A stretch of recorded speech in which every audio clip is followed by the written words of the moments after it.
Right, vazukuru vangu va mumastreet umu hamushaikwe zvinenge zvichiitika. Kana muri mumastreet esocial media zvinenge zvichitoitika zvinenge zviri torimo paentertainment chete.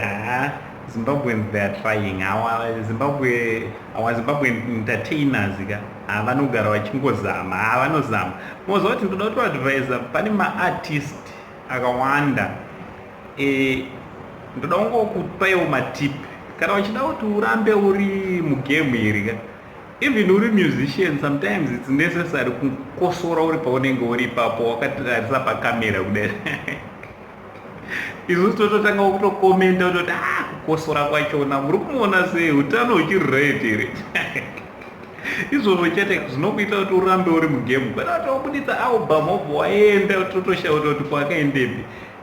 Hazvitenderwi izvozvo vazukuru. Handiti right, kana wasati wasubscribe to this channel, I kindly ask you kuti muzukuruka, please subscribe to this channel. Also don't forget to put your notification bell whenever I upload you will be notified. Right, ngwaika vazukuru vasekuru Saint ndichitenderera mazuva akapera ndakambosanganawo namaititi vachitaurawo naTmark. maititi vararadza kutiwo zveshe vanofarirawo muchikomana Tmark. Handiti right, Tmark ndofunga munomuziva. Ndi-entertainer is an artist also, ndi-entertainer. So pazoitawo anonzi Endi Muridzo Ngwenya, mufana uyu ndofunga munomuzivawo baba Keketso wekuimba Dherira, wekupisa nekasinziyo kekunzi Dherira. So azosvikawo pazoitawo anga ichitaurwawo naShugeta zvikanzi inini tinotoda maititi tinoda maititi zvisingaite. Pandiri kutokanganiswa nemufesi uyu anonzi Tmark. Tmark ari kuda kundioverteka nenyaya yekuti anopfeka white. Tmark anorova white zve. Ndibhosi wewhite. Vanochena. White ndokuchena white ndokuchena wazukuru. Haiwa, white kuchena. Ndofunga muri kungozviona kuti Tmark munongozvionawo kuti Tmark vanochena. So Ndimuridzi ari kutiwo aiwa inini maititi pangu ari kuUK ndakagara ndatobhukisa kutoti maititi vachingouya ndoda kutodanana nawo, ndoda kutoroora maititi.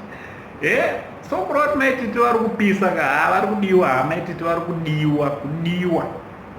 Ndofunga pamazuva akapera kwamboitawo umwe muchinda anonzi Jason Tricks aita futi same skill rekuti aitaura kuti anoda maititi achizamawo zvaaizama, but it's very unfortunate kana kuti ameno kuti maititiwo akakwanisa here kudrag attention yamaititi. I don't know.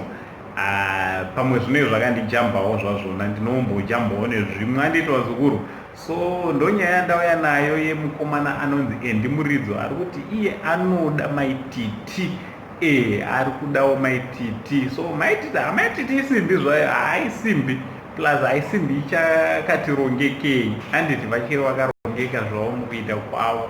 So what do you think naNdimuridzo baba Keketso? Kumbawo kuna mai Keketso vanenge vachizowana pane vachizowanana here nenyaya yatanga yekuda maititi kana kuti yekuratidza kuti anofarira maititi. Handiti ndochandango ndiuye nacho. I don't know kuti ari kurevesa here kana kuti haasi kurevesa. Ini hamuse kuona kwangu maybe inyaya yekungoda kuti varambe vari mugemu, varambe vachitaurwawo nezvavo sezvatiri kutoita izvozvi zvakavakoshera. Ndakuudzai vazukuru maartist amuri kuona macelebrity zvakavakoshera kuti tirambe tichitaura nezvavo. Zvinoita kuti arambewo ari mugemu. Tikanyarara pamusoro pezvake vamwe vanonatsotoziva kuti ndikasataurwa nezvangu uku maybe anenge asiri kurilisa maalbum kana kuti masong asina masongs ari kurilisa uku hatisi kutaura nezvake. Zvinogona kungotora kunetsa. So vakangwara ndo vanotipawo nyaya sesusu towanawo basa, because vakasaitawo zvavanenge vachiita basa rinopera basa rinopera. Munonzwa sekuru wava kutaura nezvimwe zvokuti munoshava kuti nyaya dzacho dziri kubva kupi dzichienda nekupi. Thanks very much nekuramba muchisapota vasekuru Saint. Much love.